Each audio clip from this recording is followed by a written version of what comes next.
एक सेकंड एक सेकंड एक सेकंड। मैम क्या पूछताछ हुई है?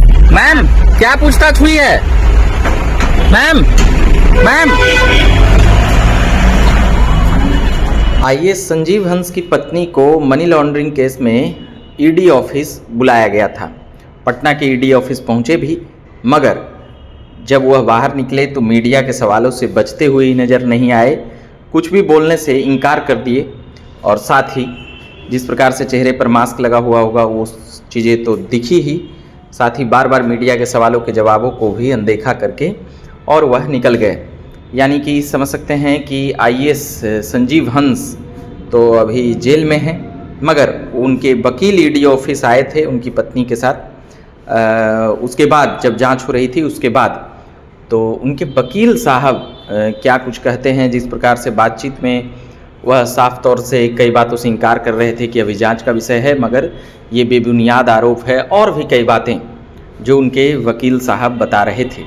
मगर जो सबसे बड़ी बात रही, आईएएस संजीव हंस की पत्नी मोना हंस आई, मगर कुछ भी बोलने से जिस प्रकार से इनकार की, तो यह कह सकते हैं कि अभी खबरें और बातें यह भी है कि वो केवल मीडिया से ही बचते बचाती नज़र नहीं आई हैं, अधिकारियों को भी संभवतः सही से अभी कुछ सवाल जवाब या सवालों का जवाब नहीं मिला है। इसलिए आगे भी ईडी ऑफिस वह आ सकती हैं सवालों के जवाब देने, और ईडी ऑफिस के अधिकारी यानी कि वह अभी कई बातें उनसे जानेंगे, समझेंगे और पता करेंगे।